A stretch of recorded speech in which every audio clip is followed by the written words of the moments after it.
Eden, I need the time, the place, the name of your first breakup.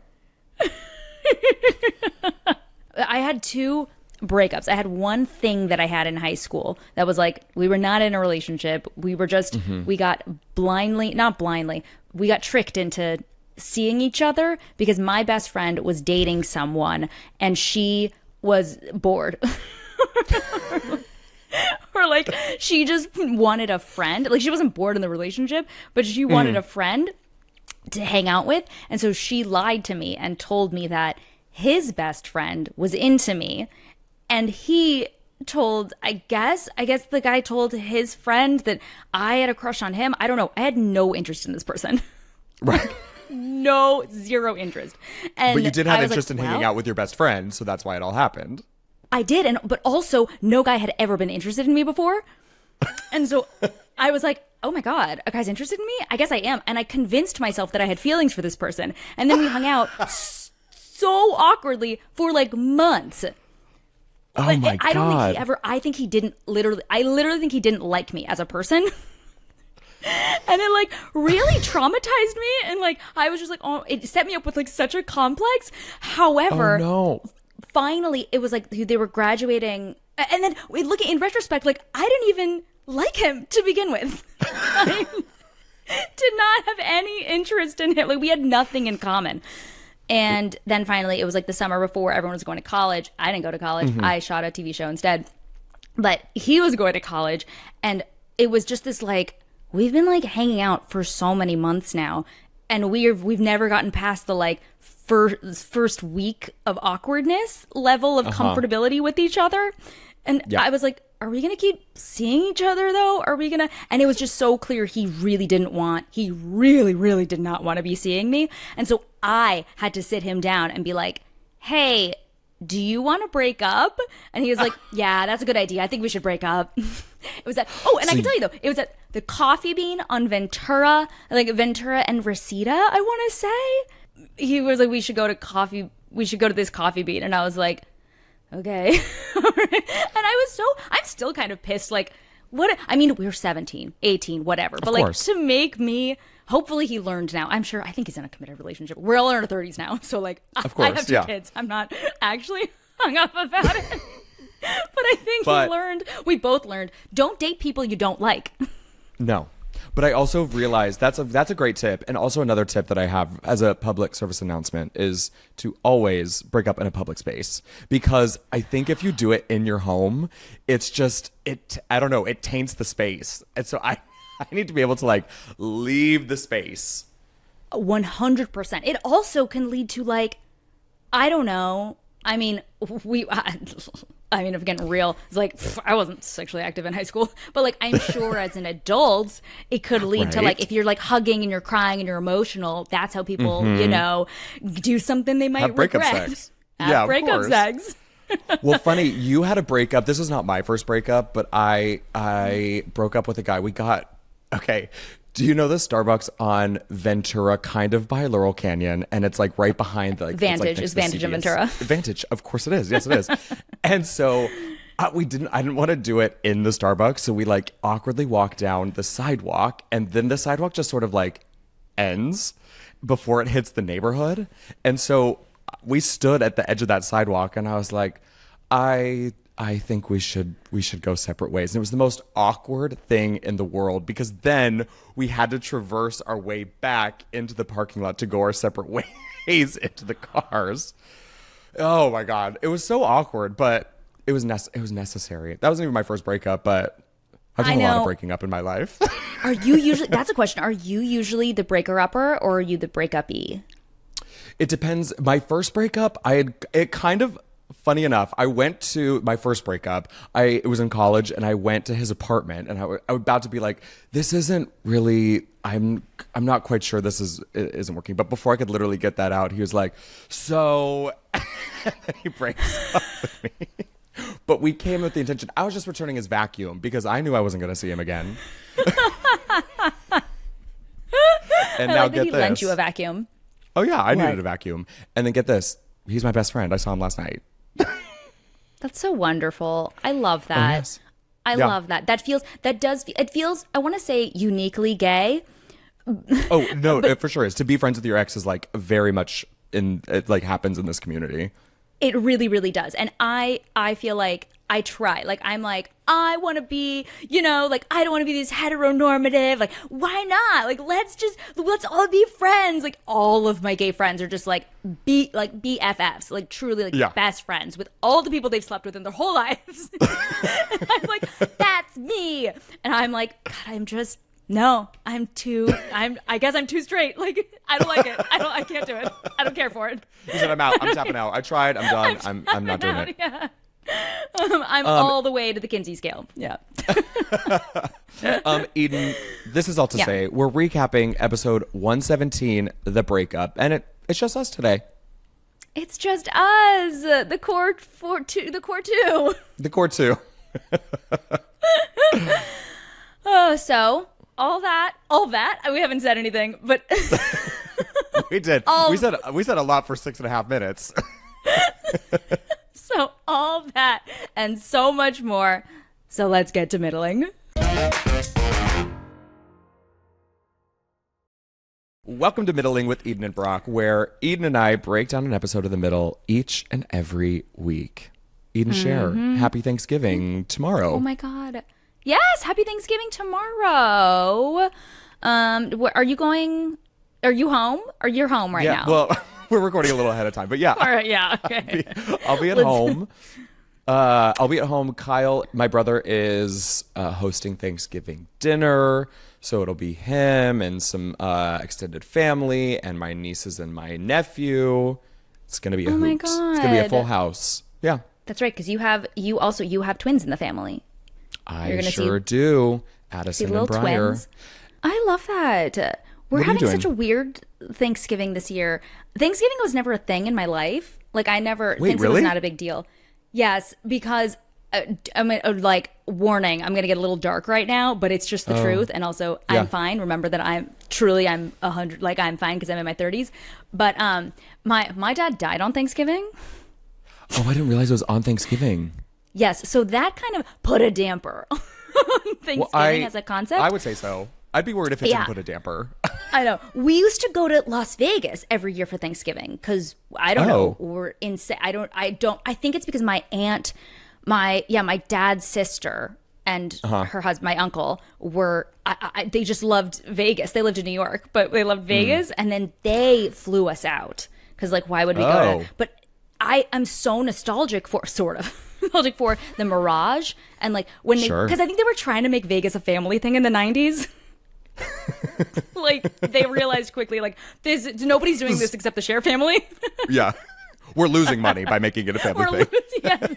But they always flew us out. And so we went to Vegas because I think my parents also didn't want to do like it was just such an easy excuse to be like, we don't have to argue with we don't have to like figure out what we're doing. Like, we're just going to Vegas. We're going to be with Shelly and Noel. We're going to and it was always such a good time until he died. Oh my God.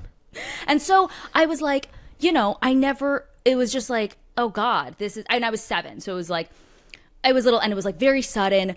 And so I never really loved every year. It's just like, it's like, yep, it's whatever's your sites. We gotta do this. It's getting to the season of whatever. And then as a therapized, adult, I'm like, the associations have gone way down. I'll always kind of, that's just what happens. Like, you can't, it'll never be something fully like that's dissociated. never going to leave you fully. Yeah. No. But now, like, I'm married, I have my own family, and we have we have our own traditions. And my Nick's family does a big Thanksgiving. They like Thanksgiving.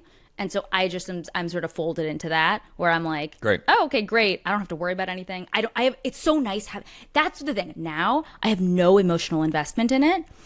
So like, if I'm never disappointed, if it's not like this year, for instance, it's not going to be a big Thanksgiving just because the other side of the family is doing something else, I guess. I don't know. Yeah. But so it's like just going to be my husband's family and my immediate family. And like their immediate family, our immediate family. And so it's just gonna be like 10 people or something. And I am like, it's kind of a bummer I don't get to see, Nick's cousins who I love, but like, I'm not like, oh, but Thanksgiving, I have so much attachment to it. Right. I'm just kind of like, if it's amazing, fantastic. Like I love a good day with family. And if it's not, I don't care about You've it already anyway. had your worst Thanksgiving. I've had my worst Thanksgiving. Sure. Exactly. Oh, okay. Well, that'll be fun. I like that. I mean, 10 people, you say 10 people feels like, oh, nice and small. 10 people is huge for us because we're such a small family. We don't have a lot of extended. So, yeah, sometimes it was sometimes even just like the four of us, or if Kyle was, you know, off with the family, it would just be mom, dad, and I sometimes. Good. Yeah, so I always like the big Thanksgiving, so I'm excited for Kyle's this year. I'll let you know how it is in 24 hours. ... But actually, a couple weeks. In a couple weeks. Yes. Okay, so I need to talk to you about, and they're just gonna have to deal with it even while we catch up. You're up to date on Survivor, minus last night's episode. Minus last night's, yes. Yeah, I'm here. I'm trying to remember who's the last person then to get I almost said evicted. It was the girl who had the margarita, the blonde girl who was with Sam. Oh, right, Sierra. Sierra, yeah. Oh, did you know? yes. Okay, so every time that they've had an auction like that, have you seen this lore? That is, whoever wins the margarita from the Survivor auction, they go home that episode. I saw this compilation on Twitter, and she was next in line. It happens to like 4 or 5 people. I wonder if there's a correlation, because I'm always like, why would you ever want to drink? Why would you ever? That seems like a crazy. You're trying to maintain hydration. You're trying to maintain like nutrition. I feel so sick when I drink anything. If I have just like one beer, I feel physically ill, more iller than I was before. Whenever people are like, oh, we get a glass of wine, we get beer, we get a cocktail, it's astonishing to me. And so maybe whoever drinks it gets tipsy and then they're off their game. They're like, they're not there. Okay, have you've seen, I'm sure you remember, Mike White, who famously he wrote School of Rock, but then his current thing, he is the writer, director, creator, the everything behind White Lotus, one of my favorite shows. He was like, I love Survivor ever since the beginning of time. And finally he made it on. And one of the most iconic clips is from when he wins a reward and they give him wine, and he is out in the middle of the jungle, everyone, and he is faced with a glass of red wine, searching and crawling the biggest rock in the island on the islands of Fiji, looking for a hidden immunity idol, and he's like falling down, like with a glass of red wine as it's like swirling and sloshing around, and it's one of the funniest clips that has ever happened on Survivor. I remember this. I never would have thought about it until like now that you bring it up. Absolutely. And Mike White on that season was stunningly iconic, like stunning. I know. Just that's why I was like upset when John Lovett got the first eliminated. I was so pissed. I almost stopped watching the season. I was like, well, that was my I was so excited for this. And then it's been a good season. But no, David and Goliath season was incredible. It was fantastic. Wait, what are your thoughts on like this new era? I have a lot of opinions. I mean, like in what, like the fact that it's just like kind of lawless, like anything, any twist can happen. Or like, what do you mean by new era? Exactly that. So I can't remember who went home that night. It was the where they were merged, and then and then they merged, and then the winning. Then they separated them for the immunity, and then the losing side, and it was like all an old tribe plus Rachel from the other tribe, and they were going to vote her out, and then someone got a scroll, and they were able to like give her secretly an advantage, and I was just like, it feels so overproduced because like I think that they saw the results of what happened, where she is the obvious choice to get voted out, and then I can just see the producing happening where they're like, we need to save her, so they cannibalize each other, and it's like they keep putting twist after twist, and I can see their hands getting messy, where I wish they would just like strip it back just a little bit, because my favorite part of Survivor is having not as many twists and turns and like truly letting the players work their magic based on the confines of how they know it's going to go, because right now it feels like a competition to just keep their head above the surface as opposed to like mapping out their road to victory. Does that make sense? 100%. I felt the same way, where I was like, oh, okay, I know it was going to be predictable, but like maybe it wouldn't have been. And I often think about I don't know if did you watch season 22? I can't believe this is not a middle podcast right now at all. I need it. What's fully 22 just like again? CBS reality. But I do need to ask you. Did you watch season 22 of Big Brother? That was the All-Star season. Oh, yeah. It was the COVID one. Yeah. Yeah, that was, again, canonically, I guess this is my favorite word, canonically, like truly in the canon of Big Brother, the absolute most boring, worst season of Big Brother I've ever seen in my life.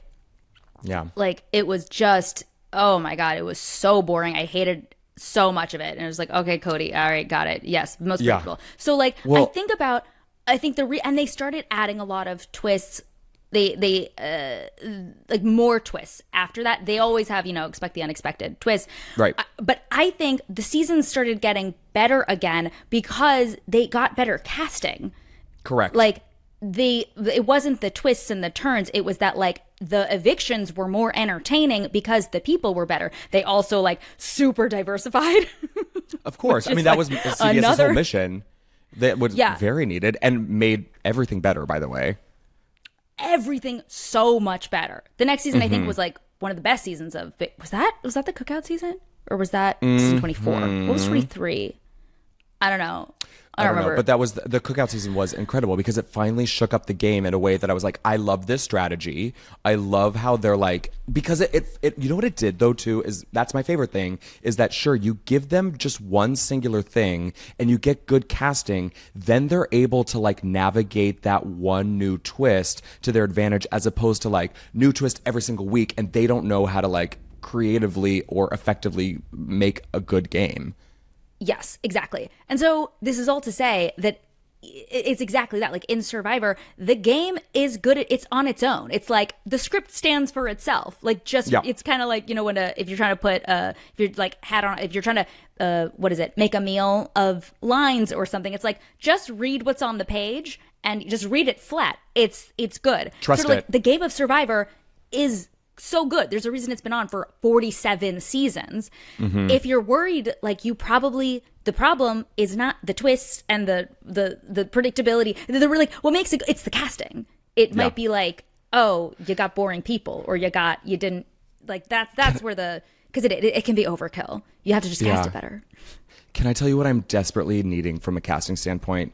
Because what they're doing right now is all they're doing is they're casting people who love the show and know the show inside and out. And here's what I need. I need someone who is genuinely, because sometimes they would cast this where they're like, I just auditioned or I got recruited, and when they put us like in quarantine for 2 weeks while we're doing all our promo shoots, they gave us old seasons to watch, and that's my only knowledge of Survivor. Some like person so blithely unaware of how the game works so that they're coming at it with a fresh perspective, because Jeff Probst has gone on record saying, I love when players take me by surprise, and I did not realize that was something that could happen within the rules, and that's only something that can happen with fresh eyes. And also, I need a mean person. I like nice people, but I also need just someone who is to their core a mean person, because that's interesting. That's also human. And then I also just need a really, really hot, dumb guy. Everyone is smart and sensitive, and I need someone who's just hot and dumb on an island fighting for their lives in immunity challenges. I cannot tell you how much I agree with every single thing you just said. I can't. I think that's why season 22 of Big Brother was so profoundly boring. Was because it wasn't All-Star season, but everyone was too good at the game. Like everyone knew the game. They knew it. So they played so safe and so by the book because they knew exactly how the strategy was. You needed a chaos, an agent of chaos. You need someone to be like, and that's why like the seasons of Celebrity Big Brother are so good, because so much of the time you get people who are like, I don't know, my publicist reached out and told me to do this reality show. I've never heard of it before. Right. That's when you get like a meta world peace, being like, what's the game? I'm stuck here? No, I want to see wifey. I want to go home. The world peace. Oh my God. That. I met him once. Survivor. He is so tall. Oh, well, yeah. That's not the point. Speaking also of Big Brother, to wrap this up, because my God, Eden, we have to move on. We have to, yeah. I have a shirt of yours in my apartment, and it looks like the shirt that Angela always wore on Big Brother. It's the blue and white stripe. I need to give it back to you. Do you know why it looks like the shirt that Angela always wore? Why? Because it's my mom's shirt. I know the shirt you're talking about. It's sitting on my desk in the other room right now. Oh yeah, I do need that back. Yeah.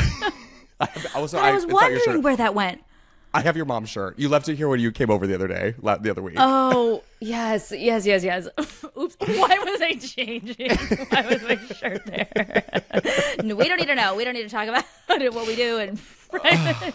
Well, it was for the live watch where you dressed up as Brad Bottig, which actually takes us into, we have some really fun comments, and a lot of them come from the video that we posted where I did Sue's lines and you did Brad's lines dressed up from our little introduction on TikTok.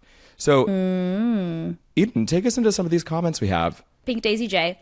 I just started listening to your podcast. It's so good. And I love the insight from you and Brock on all the episodes of The Middle. Oh my God. Sophie on TikTok said, I love how they're besties just like in The Middle. Absolutely. Besties talk about Survivor and Big Brother for 80 minutes. And they leave shirts at the others' houses. Exactly. Their mom's shirts. Okay, we got Fly and Guy 11 on TikTok. I took it that in Fly and Guy, but it's Flying. I bet it's Flying Guy. Okay. Yeah. Fly and Guy 11 on TikTok. I started this show a couple weeks ago. I'm on season 7 now. I am, in all caps, obsessed with this show. I absolutely, in all caps, adore Sue. Oh my God, thank you. Mm-hmm. I wish I had a sister just like her. Me too. I wish I could be your sister, Fly and Guy 11. Just started a couple weeks ago, already on season 7. He's cranking. Yeah, wow, that's impressive. That's extremely impressive. Yeah. We have LLC244 on TikTok. Oh, Brock should audition for Broadway. No. Have I told you my audition for Pretty Woman? What? No. Okay, so this happened mere weeks after, this is important, after you and I filmed the musical episode. So you know how we had professional dancers. A lot of them were from So You Think You Could Dance. My favorite, Kent Boyd, voted for him back in the day. But I got an audition for the bellhop for Pretty Woman on Broadway. And I was like, oh, great. They needed us to prepare a song. They're going to do a dance, but then also there was a scene. And so I was like, oh, you know what they're doing? I was like, I'll bet you it's a really funny role and they need a strong actor who can sing and dance, but they need the actor. Because I can make my way through singing and dancing. I don't think I'm the worst thing in the world, but I'm not the best thing in the world either. And so I get there and I enter the lobby and who do I see?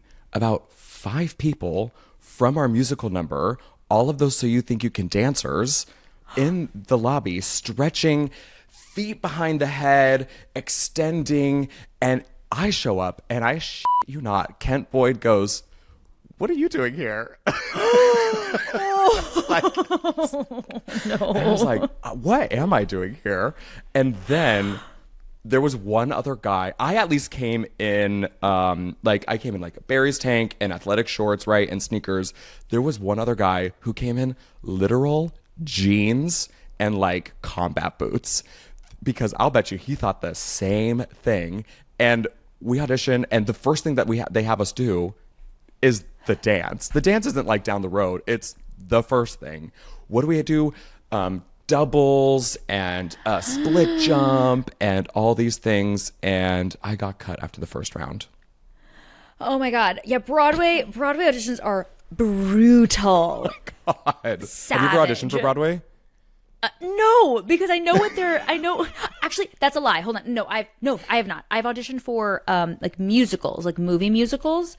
Yeah. And those are in between brutality levels of auditioning for film and proper Broadway, but they are everyone is singing. You can just hear sometimes in waiting rooms, for regular auditions, you can hear the other person in the room, and it's just it's supremely awkward. It's just it's horrible. But this is you also start second guessing your entire life once you hear that. You're in a room with everyone. You think you're special. You're not special. You're with 20 other people who look exactly like you, and you're hearing what they're doing. You're like, oh, they made a better choice than what I'm about to do, and I can't change what I'm about to do because they just saw the better choice. I can't. Okay, let's just do it. No, that's exactly how Broadway. I don't want to. I don't have the.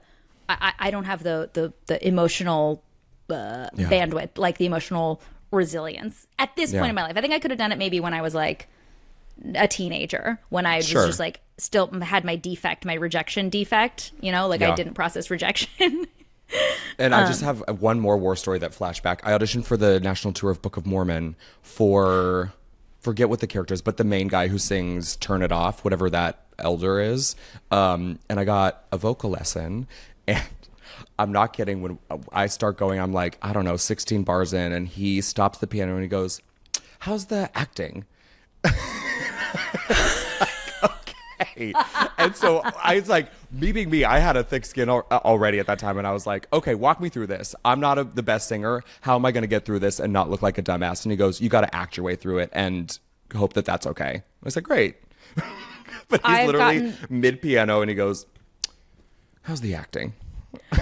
That is so. I've gotten that exact note / question before from my voice teacher. From exactly where like it's not there are no stakes. I like singing. Like I like to sing. And there was one thing where I had to sing eventually, like a year into lessons. I was like, oh my god, I'm gonna do a charity event. And they want me to sing, and he went full honest. He was just like, okay, great. So remember, a lot will be forgiven if you're acting well.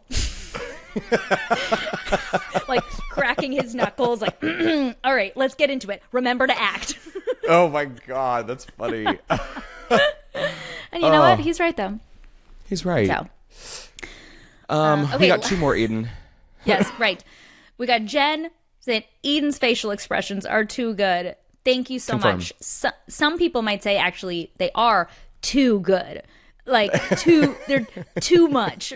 I've gotten notes in audition rooms before being like, I literally, one person one time was like, I finished the read and she was like, okay, so I just want to remind you that your face is going to be this big. I mean, like on a movie screen, like, you know, so she put her hands out really wide if you're not watching, like this big. So just, and she makes the the famous Ross Geller, like, yeah.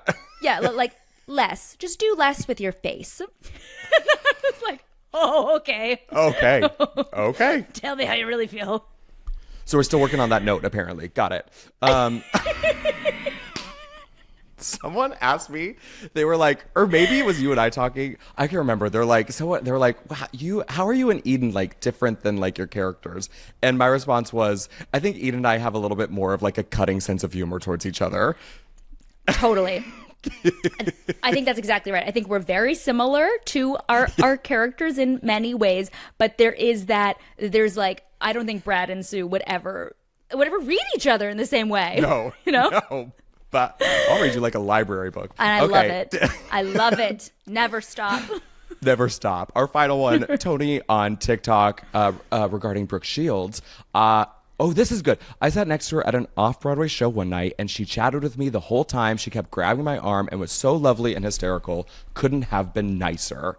Oh, I love hearing good things about good people. Yep. Not unsurprising. Entirely unsurprising.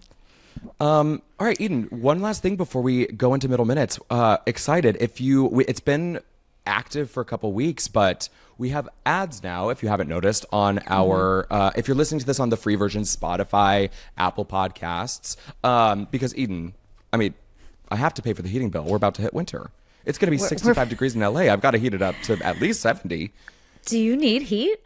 Do you, of all people? Well, let's be real. Do you need heat? I mean, sometimes we be sweating, but sometimes I like to like cozy up with a nice rerun of Amazing Race and turn on the heat and just bake. Completely. That's what, and same. Yes. And for me, I really need heating money because I run so cold.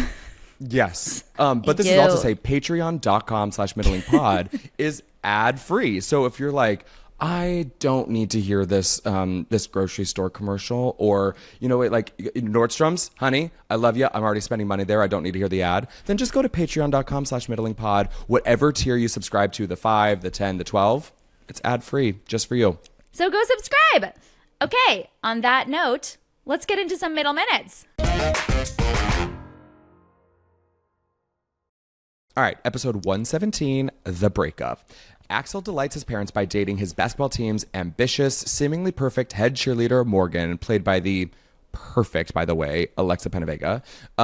When she dumps him, he's heartbroken. When Axl learns about Mike's embarrassing recording, it inspires him to make a big romantic gesture. Meanwhile, when Sue babysits Brick, they watch a zombie movie that scares them into paranoia.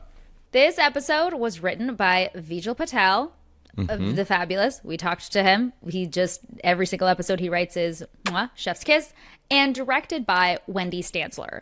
And let me tell you, I love Wendy. I love Wendy. She had a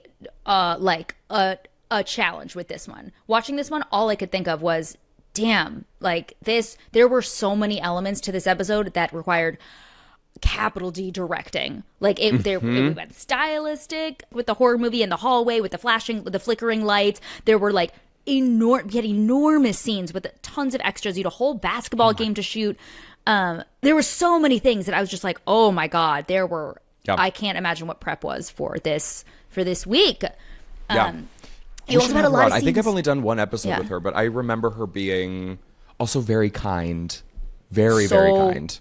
So sweet. This, I will say, that's the thing about the middle. That is the thing. Like, you don't get a lot of shows that are run by women. And it just changes the vibe. When you have shows that are run by women, they employ more women. And some women just have a different strategy for how to lead. And like men can have it too, but I feel like I'm not going to get on my high horse or my soapbox about how sometimes you don't have to be an asshole to be in charge. And I find that with a lot of women directors, there's a different approach, and the approach is like kindness first. Like, let's be compassionate first, and then they're not like, they're not pushovers. They're in charge. They have to make all the decisions, obviously. But yes, a lot of them, like especially Wendy, just like, oh, so sweet first. Yeah. Love it. Watch your step as you get off the soapbox. Our guest cast.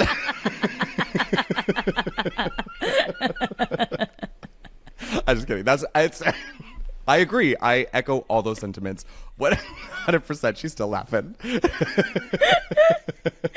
true. I always break a lot of toes because I step on a lot of soapboxes. Just like crawling your way up. You're like, oh, there's a higher soapbox. Let me get on that real quick. Guest cast Alexa Penavega, which at the time was just Alexa Vega, as Morgan Edwards, Brian Doyle Murray as Mr. Ehlert, Sarah Rush as Sally Minahan, Jarris Poindexter as the janitor, back for his second and final episode, but in a different role. We have Eden and I have thoughts about that. We'll talk about that when we get there. Nicole Travolta as Sasha, and Christina Cohen as Willa. This episode aired Wednesday, March 10th, 2010 at 8:30, 7:30 Central. Wait, wasn't the last one, or was that March 3rd? I thought last one was also March 3rd. Oh, okay. Never mind. March 10th. Whoa, eerie. That's my dad's birthday. Whoa. Spooky. Eerie, spooky, scary. Oh my gosh. And we had 6.3 million viewers. Wow. Bump up from last week. Nice. Good for us. Because we had that dip, presumably because of the Winter Olympics from being off for 2 weeks, and now we were somewhere in the fives last week, and now people are like, oh, it's back. That's right. Love it. Top movie of the week, Alice in Wonderland. The Tim Burton one. Remember that? Shutter Island just had a one and done. I don't remember Alice in Wonderland at all. Was Johnny Depp in? Oh, Johnny Depp was in it. Johnny Depp, Anne Hathaway, Helena Bonham Carter. Again, same from last week. I'm a B. By the Black Eyed Peas. It's second and last week at number 1. I have a question. When was B Movie released? Was that around this time, or was that way before? Because I don't know. If they didn't use that song, real missed opportunity there. Oh, I see. I'm a B. B-E-E. Duh. Yes. You know what? I'll watch. We need more women in Hollywood. We get you. We need you. We need you at the helm making all these creative decisions, Eden. Who says women aren't funny? Okay, on that note, let's get into the episode. Let's do it. All right, we start out this episode with a nice series of vignettes, a nice quick pops. We establish that there is a sucker list, a don't answer list. So Frankie is telling every single call to let it ring, but when Mike blindly picks up a call, he volunteers Frankie to run the snack bar at Axl's next basketball game. That sucker list, I'm sure of it. I mean, like, because things that people might not know, whenever you say a name, like you said the name Jessica Kirkwood, that has to be cleared by like legal, right? Like you to be able to like use a name. And I'm sure because as we've said, like we got that message from Christina last week from props, and we just know with the specificity of everything that list with all those names, I'm sure those were all names that were cleared and actual, and they were like, you could even see parts of it that they were so specific. Well, did you know, fun fact, that is why so many shows take place in fictional towns. Because if you have it take place in a real city, then you have to, legal has an extra hurdle because they need to make sure that, the likelihood of there being a like Jessica Kirkwood in actual New York City is way higher than a Jessica Kirkwood in a town that doesn't exist. No, yeah, you avoid all of that. And I'm pretty sure like someone like Pam Staggs, I think is based off of either Eileen or Deanne's real life friend who's actually named Pam Staggs. So I'm not sure the extra step if they just need her approval or what that kind of goes through. But like almost every single name, sometimes you have to find names that are cleared by legal. Like, for example, Cameron produced a show on Netflix called Glamorous, and the lead, who was played by Kim Cattrall, her character name was Madeline Addison. And that that name rolls off the tongue, right? Madeline Addison, who like leads this cosmetic company. But they almost weren't able to use that name because they almost couldn't clear it through legal. And the showrunner was like, I need her to be named Madeline Addison because it's too good of a name. But like it's stuff like that where some simple thing can absolutely like screw you over in the end. But that is why I thought you were going to say you're sure all of those names were they always have little Easter eggs. I bet a lot of those were people's husbands, like crew members' husbands, or a lot of times they do like just the writers' names or like the writers' kids' names or like just some fun things like that. Or also if you ever see like the picture, the planet, this is like really going off topic or off episode, but there is the author photo, I think it's for the Planet Nowhere books. No, wait, maybe it was a different novel. But Robin Shore, one of the writers and a very, very good friend of mine, there was a book that was featured in one of the episodes, and she was the author photo. Oh, I don't remember that. Yeah. And I think the Planet Nowhere books are written by David S. Rosenthal, who also is a writer on the show. Yeah. So there's always stuff like that. Much easier to get cleared by legal when you are already like when you're like, yeah, I don't care, I'm on the show. The person's in the room says, yeah, I'll sign whatever I need to sign. Yeah, exactly. All right. So at the game, while Frankie's organizing the snack bar, Morgan skips over and introduces herself. When she beams about Axl, Frankie is surprised to find out they've been in a relationship for almost 6 weeks now. I have to say, I was genuinely surprised when I was like, oh, that's funny. When she was like, oh, no, his parents are dead, but like, it's okay. He says they're really lame.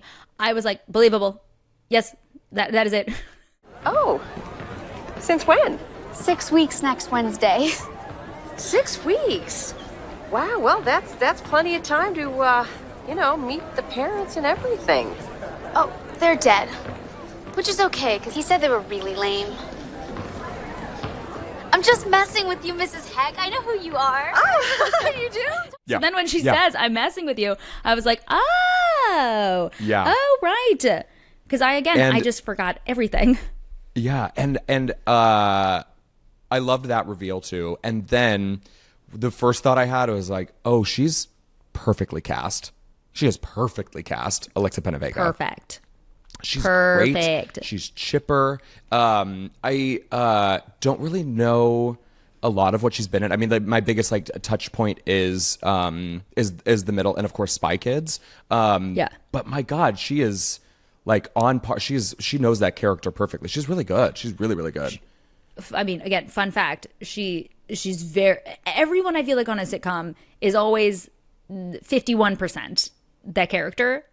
Or when you get a character that's like when you're like locked in, when you see it and you're like, oh yeah, this 100% makes sense, it's because that person is 51%. That person, sometimes more, sometimes they're 90%, but they're always basically them with like the core is them, and then all the details can change, but that is absolutely her. She's just in real life, she was, I assume, is just such a sweetheart, and like your type A.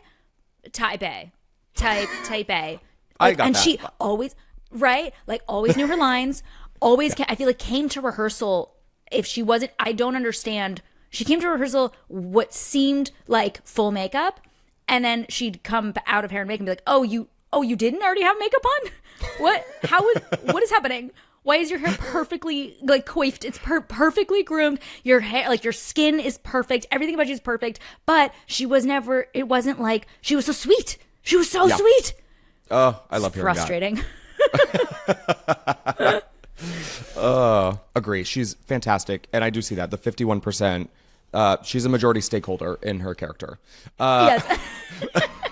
But also too, what I'm not sure, help me, is this the first time we're seeing the Thundering Hens logo and know that we're called the Thundering Hens? Because I feel like the hen with the lightning bolt is there's such a seared image in my mind that I feel like I would have noticed it if we'd seen it earlier in the series. But I think this is the first time we're seeing it.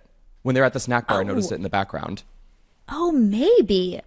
Yeah, that might actually be it. It's so crazy. Living it for so long, I don't register anything as like new. But right. I think you might be right. See, this was a crazy episode to direct because there were so many departments that had to establish really important things clearly. Like that's an establishing, that's almost like establishing a character. Like establishing a real set and establishing a concept like that. That takes a lot of approvals. That's tricky. Okay, so out of the game. Now we're at the house. The same night. Oh, it's the same night? I don't have any concept of timeline in these episodes ever. But the same night, Sue is babysitting Brick, and against her better judgment, lets him watch Revenge of the Pod Zombies. I have to say, I love isolated storylines like this, because I had just all my scenes in. We shot our basic, like our whole storyline in like a day and a half. Because it was just me and Atticus, just doing really simple stuff, just like really just in the house. We were at the game in the end, but like it was just, they were a lot of it, like even like if you look, two scenes, like we watched the movie twice. Those scenes were block shot. Those scenes were shot back to back, and they took way less time. Explain what block shooting is in case people don't know, because you're right, that would be. Block shooting is like if you have a scene that they're two separate scenes. They take place in two separate times of the episode. You're in different wardrobe. They're like objectively different scenes, but they have you're in the exact same positions. Both actors are in the same positions. They do it a lot if like you have a restaurant scene or something and you're both gonna be sitting in the same chairs. What they'll do is normally you switch. You shoot the Y. You'll shoot the two shot, and then you shoot Sue single, and then you shoot Brick single, and then you're like moving on to the next scene. And what you would do is, you start the wide again and then do it all over again. But when you're in the exact same positions, you will shoot, you're in the wide, so you'll shoot the scene, you'll shoot scene one with you guys, and then you'll change wardrobe and you'll shoot that exact same shot for scene two. Mm-hmm. And then you'll do, like, I don't know if this is actually entertaining or not. No, it is. I think it is, because it's a lot quicker for actors to change wardrobe than it is for them to, like, change the lighting and do all of this. It's a lot quicker just for the actors to change really quickly if they're not having to move these giant cameras and these giant lights. Because what happens when, like, if Eden and I were having a conversation where we're facing each other, we'd shoot a shot where you'd get both of us kind of from the side, and then the camera would be behind me shooting Eden. That's a whole new setup. That's like 30 minutes. And then there's a whole new setup when they go behind Eden to shoot me. We call that turning around, which is it's the longest process, where they really have to like truly shift everything 180 degrees. So that takes a lot of time. So if they have things where you're like sitting on the couch, or if there's like a montage or like a series of, like you said, like someone's on a dinner date and there's multiple scenes that just happen throughout the episode, they're gonna shoot that person's coverage and just bang out those scenes in a row. Then they'll turn everything around, and then they'll get the other person's scenes back to back to back to back. Yeah.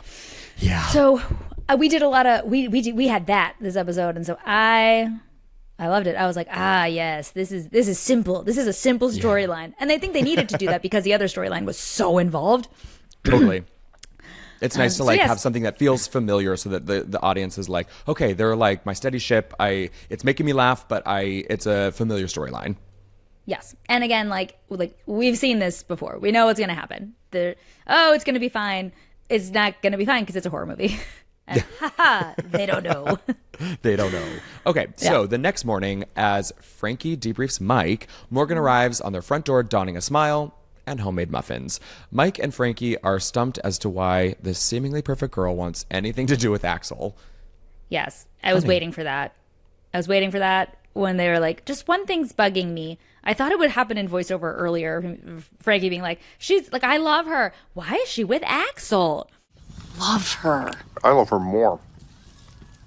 There's one thing that's kind of bugging me, though. What's she doing with Axl? Right? I mean, it's weird, right?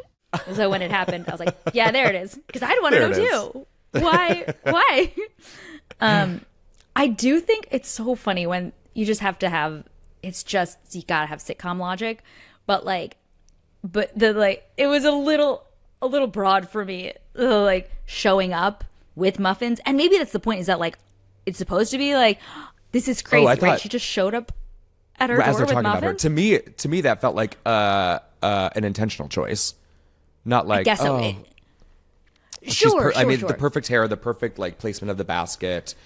To me, it felt like on the nose on purpose. Yeah, maybe. You're probably right. I'm sure you're right. I mean, I'm sure you're right. They had to have thought about it. But I was like, Eileen, email us that. if we're right. Oh yeah, Eileen. Email us if we're correct. So Morgan wants to see Axl's adorable little sleepy phase, and we go to Sue and Brick in the bathroom, who are both terrified. Sue puts her Sue foot down, saying they cannot tattle on themselves. I laughed at that line. They're like, Mom's gonna think I'm a bad babysitter. No, you can't tell Mom. She'll think I'm a bad babysitter. You are a bad babysitter. yeah, it's a great read. Yeah, I think that made me laugh on set also. So to make it better, and I remember reading this in the script and being like, that's funny. That's funny. To make it better, we'll rewatch. They rewatched the zombie movie in the daylight. I remember like reading, being like, it'll be better. It'll make it better the second time. And the moment, 12 years ago or whatever, reading it, being like, haha, no, it's not. But that's a good thought. Good thought, Sue. But guess what? It doesn't. Makes it worse. It doesn't. Because also, like, anything, like, if you notice it, for anyone who doesn't know anything about television and just watch it to enjoy, characters in television, no matter if it's a comedy, a drama, or anything, characters never get what they want. So they try something, and it never works out in their favor. So the best parts of television are when our characters never, ever get what they want. And guess what? You wanted it to get better, and guess what? You didn't get what you wanted. Funny. Yep. Now you guys have the formula to write a hit television show for 9 seasons. After a blissful 7 weeks and 2 days. That's all it takes, right, Eileen? Eileen and Deanne? Email us, Eileen and Deanne. After a blissful 7 weeks and 2 days, Morgan breaks up with Axl because she needs someone who's a little less fun and a little more focused. Yep. This scene, I have 2 thoughts. One's a little more serious than the other. The first non-serious, her very 2010s white puffy vest jacket with the faux fur trim. I went to high school with that girl. I know exactly who that girl is. Oh my God, second thought, course. Of course. Were you ever that girl? You don't seem like that girl. Absolutely not. You think I could afford a puffy jacket like that? No. I Abercrombie wanted to and be Fitch? That's Abercrombie. That is exactly. No, I went to, yes. No. I knew that girl. I wanted to be that girl. Those girls didn't. Actually, that's a lie. I was going to say those girls didn't talk to me. That's a lie. I was not like rejected in high school. Those girls actually were very amused by me. They did. They liked me. They were very entertained by me, but I never like made it into. It's like I'd be invited to like. You talk about them like you were their little monkey, and they're like amused by you. They're like, "Yay, Eden did her trick." That's pretty much that's accurate. I'd get invited to like what is it like what's that place? Not Del Taco. There's like a place on Ventura that we'd all go to hang out. Oh, Casa Vega? No, I was literally thinking of Casa Vega, but that's not it. It's like a chain. Do you know like Van Nuys and Ventura? Do you know what I'm talking about? Oh, yes. There's a bowl on the thing. Yes. No, I've been there. it's a chain. Yeah. I don't know. Doesn't matter. They're a little like weird. I'd take the bus on Ventura to this. They'd be like, let's hang out here. This is the cool spot. And then I'd hang out for like an hour and they'd be like, ha ha ha, you're so fun. And then I'd be like, I'm going to go now. And they'd be like, bye. Yeah, you were done. Anyway. Okay, so that was my first thought. My second thought is this is Charlie being Charlie. Charlie being incredible because what he does is he's so different from the rest of the hacks because I don't know how to describe it. It's you guys aren't not grounded, but it's a heightened sitcom level and he is so grounded and so thrown away in the best possible way. And so during that breakup scene, even when he's like, it had a picture of a holographic dragon or whatever it is. It was so funny and just so easy and how it was said. And I think that's why I'm resonating so much with like Charlie as a funny character because it's a different flavor than anyone else in the series. Yes, it is, and he got levels, man. He was given another level in this. He made me laugh, but it was like, oh yeah, this is heartbreaking. And then he goes in. Wait, did you already say this? Did you already say? Oh yeah, they broke up. Yeah. So and then he walks into the house in tears, and those were like real tears, baby. Yeah. Actually, I do think I remember this. I wasn't in the scene, but I do remember Charlie telling me, he was like, yeah, it was really weird. They were like, you got to keep it light, but they were like, just enter in hysterics. And he was like, I didn't know what to, like, how do I enter, like, no, you need to be fully crying. And they're like, oh, but that's like, don't make it too sad, though. And he was like, I don't know what they wanted me. I don't know. And I think he, ultimately, like, he did it. I thought it was fantastic. Yeah, I thought it was great. But I remember him being like, I don't know what they want from me. And Eden, I hate to break it to you. You say you weren't in the scene. You were in the scene. You were. Was I? You were like 8 feet. You were 8 feet away, spying on them with Brick. Oh right, I was like, I distinctly remember being on, because whenever Charlie and I were in scenes together, we were just together, like physically. Yeah. We were just like in each other's trailers. We were, best friends on set. So like, I remember being with him. I remember there was some, I don't know what inside joke we had that day, but like, there was definitely and I was like, why was I there? Was I just lurking? Was I lurking on set? But that makes more sense. So I was in the scene with my little isolated shots with Brick. Yes. Lovely. And then, so he goes in tears, and Frankie comforts him, which was so sweet. I thought was really sweet. And I liked Sue and Brick's reactions to like, yes, this is Pod Axl. And then Mike enters, being Mike, or honestly, being Neil. And again, Axl, a 51% stake shareholder. Mike being Mike, comes in and Axl sucks it up, locks it up, runs out of the room. But that was also, I think, what we haven't talked about in a minute, but that's one of those moments, because we were saying, like, I thought Charlie, I don't know, it was a difficult note that he got, but I thought he did it quite well, because it was heartwarming. I did feel, but we're never too far from the joke, because I did laugh. Then it's the pop to you and Brick, and I said, there's the funny, and then we double down on the funny again when Mike walks in. Perfect structure, perfect, like, right where it needs to be for a sitcom. Yes. And much like when he met, it's not quite the same way when he met my kids, but he was very Mike Heck. It made me a little like misty. I don't know because like he's obviously not my, like he's my TV dad. He's just my friend. Neil is my friend, obviously.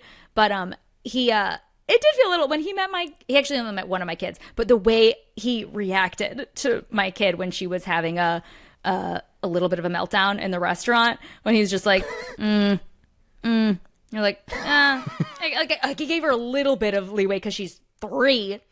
Right. But then when I was like, this is so nice, and he just was like, I wish she was a little more social. I was just like, I know you can't change your kid, Neil. He was like, well, yeah, I guess. Was this the lunch where he ordered the club sandwich? Yes, and I told him to not order his bacon to make sure it was crispy, and he was like, "I know." Oh, that man.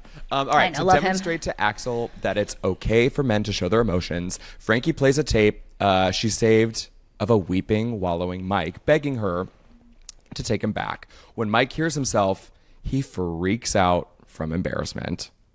Yes, I love that. Again, super Neil. I also laughed. The thing you don't know about Neil Flynn, I've said it so many times, is that he's just like the goofiest man.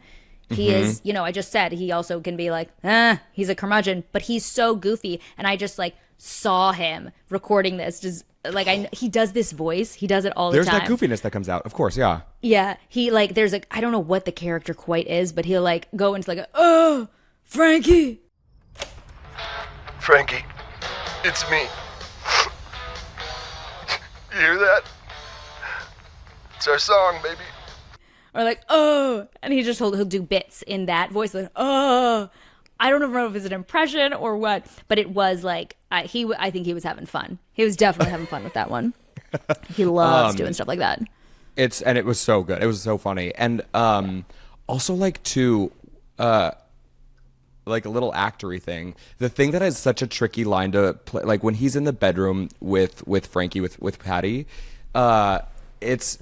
he's frustrated, not angry. Because if he's like screaming at Frankie and is angry at her, then we get into not funny territory. But when he leans into that frustration of like, oh my God, and it's more like internal, that's where the funny comes. And he does that so well. Because if the finger's like pointed at Frankie and he has that energy at her, then we're like in a different show. But I like from an actor standpoint, he's got to like turn it inward a little bit, and that's where the humor is. And I think he does that masterfully.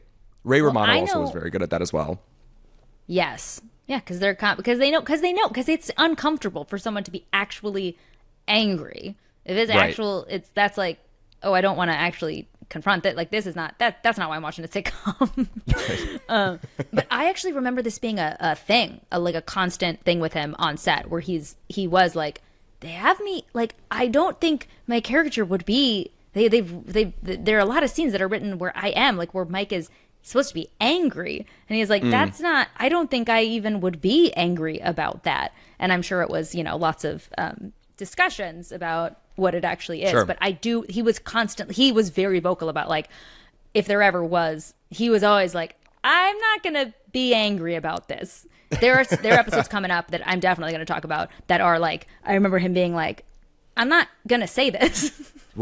He's our next like big guest. We still need to schedule it with him, but he's coming up. I want to ask him about that when we sit down with him. We don't have a date set for that, but he's on our docket. And he literally texted me last time we talked. I was like, when are you gonna, like, hey, can we do, like, do you want to do the podcast? And he was like, I would love to. And I was like, okay, great. Like, when are you free? And he was like, anytime. Whenever. And so he's literally one text away. I just need to be like, Neil, this time, 2 p.m., right. Whatever p.m. So it can't be before 10. When our schedules all align. Yeah. When our schedules all align, it's coming. After days of avoiding each other, Mike tells Axl that the tape is what actually won Frankie over. I loved this scene. Which, by the way, did you notice it's one shot? Well, that's my big note. That's why I like it. Yeah. It was, again, creative directing. They had to, but I don't think I've ever seen that before on this show specifically. I cannot believe they didn't punch in for coverage at all. Like, they shot that in, that was one take. Obviously, I'm sure they shot coverage, but like, I think, was that the first fridge scene? Because they created that little rig, like that setup, the fridge, so that we can shoot through it. And we ended up shooting a lot. That fridge, okay, again, I feel like this episode filled with fun facts. That fridge smelled disgusting. Oh, I do remember that. It was anytime it was open, it just like would fill the kitchen with an odor.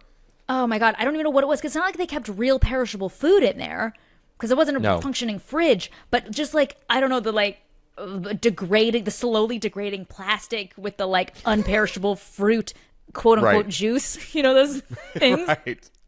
Just smelled like old and so gross. But something that's funny. But also something that's tricky about that shot. I mean, obviously, all 5 of you are comedic geniuses, but also there are, like, from an editing standpoint, you can cut back and forth of like, that line was good from that take, that next line was better from the second take, where when you only have one shot, you truly have to be so on your game from a timing, making sure everything is funny, the jokes are landing. So like, you all are great, but also just a singular shot is even harder because everything has to be perfect in that one take. I was just impressed by it. Did you ever end up watching, can I ask you this? Did you watch the Lyle and Eric Menendez, The Monsters story? No, I haven't yet. Okay, there's this one episode. It's episode 5, and it's the younger brother. It's Eric Menendez, and the episode is 40 minutes long. It's a singular shot of him, all 40 minutes, talking to his lawyer, describing his life and what happened and what his dad did to him and X, Y, and Z. And it's the most stunning piece of acting I've seen in a very long time.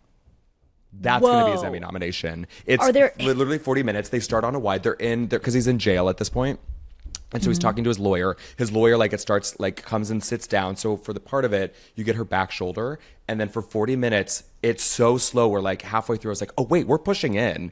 And it just goes through. And you see him go through, I mean, literally every emotion under the sun in those 40 minutes. And it's stunning and incredible. That's a full one-man show. That's like the same as doing a one-person show where, like, oh, it's just you talking and you have to have 40 minutes memorized. Are there any hidden cuts in it? No, not from what I could tell. Wow. And believe me, I was looking. It is stunning. Wow. Yeah. So basically what you're saying is the middle and this Menendez show are the same. That's exactly what I'm saying. Yeah. Huh. Good. And they're going to get nominated for Emmys, and that's so funny. Yeah, weird. Weird. I mean, like, all the more reason we got snubbed. I don't think the Academy saw that scene. Saw the fridge scene. Saw our minute and a half fridge scene. So they do this. Oh, yeah, they do this great scene where I really liked, I can't remember what exactly it was, but when Mike was like, don't turn around. Don't look at me. That's the timing I'm talking about, where it's so, like, it has to be so on par. Very funny. It also is a really good balance of, because, like, I was like, oh, this, like, toxic masculinity, this, like, oh, like, just show your feelings. But it was perfect, because that's exactly how Neil would react, or Mike would react. And I'm glad that they had Frankie to be like, can you please, like, so emotions are not bad, which is gonna be me with my kids. Even though they're girls, they're already, like, they're trying to hide their feelings, and I'm like, feelings are good. Maybe it's because I'm two feelings. They're like, we don't want that. We've seen enough. Yeah. I said I will not be my mother. Okay, so now we're all at the big game. We're all at the big game. Sue takes Brick to go to the bathroom, but loses him almost immediately, which is a throwback to the corn maze episode. Well, I think it was Thanksgiving that Veej also wrote, and after frantic searching, finds him eyes glazed, staring off into space. But before that, sorry, I thought that sentence was going to be about the janitor. But while she's looking, there's a janitor who is also the corn maze guy. Yes. Oh, this intentional echo. My dog. Yes, intentional echo. So that, and then she finds him eyes glazed, staring off into space. He's been zombified. I was like, oh, I didn't know what it was going to be, but I thought it was going to be he was studying the font. I thought it was like, he was trying to figure out what font it was. Right. But we knew what he was doing. Knew. Yeah, of course. He wasn't zombified. But when I first saw that scene, I was like, this is copy and paste. Again, an intentional choice, obviously, because also you said brick the same way Charlie said brick in the Thanksgiving episode.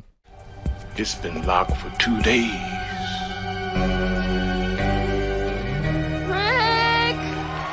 With the game on the line, mere seconds on the clock, and a fresh idea in his head, Axl decides to make a big gesture. He won't shoot until Morgan agrees to take him back. But while he's pouring his heart out, the buzzer blares and the thundering hens don't advance. And to make things worse, Sue comes barreling into the stadium in hysterics, embarrassing the Hex even more.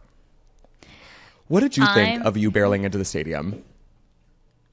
I thought it was funny. I remember shooting it. I remember being like, this is a little broad, isn't it? It's a little crazy, right? Broad. Yeah, but it was funny. It worked perfectly with the like, like not too embarrassing, and then the like, nope. It was nope. And then Wendy, I just have one note for you, honey. I have I wanted the only thing that I wish, this is me directing the episode now, is that I wish as like Axl's pouring his heart out, right?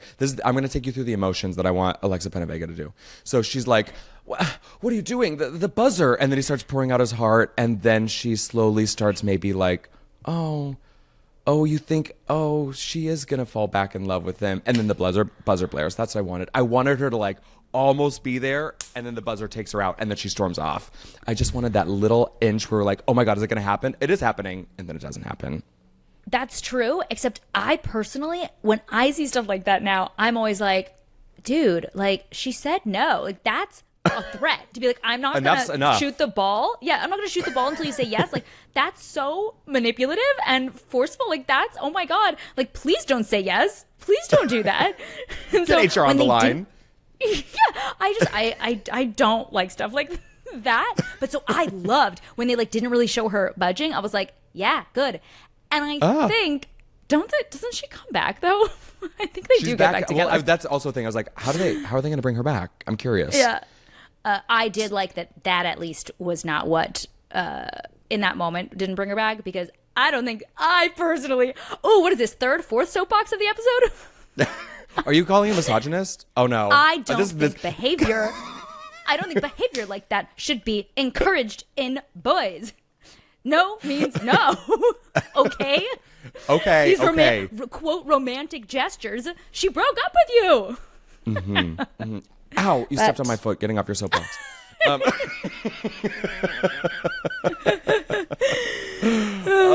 And then finally, as the Hex try to leave the parking lot, they get terrorized by everyone, leaving the game. But when Axl's at his lowest, two girls from school ask him out for pizza, and he's on his way to his next heartbreak.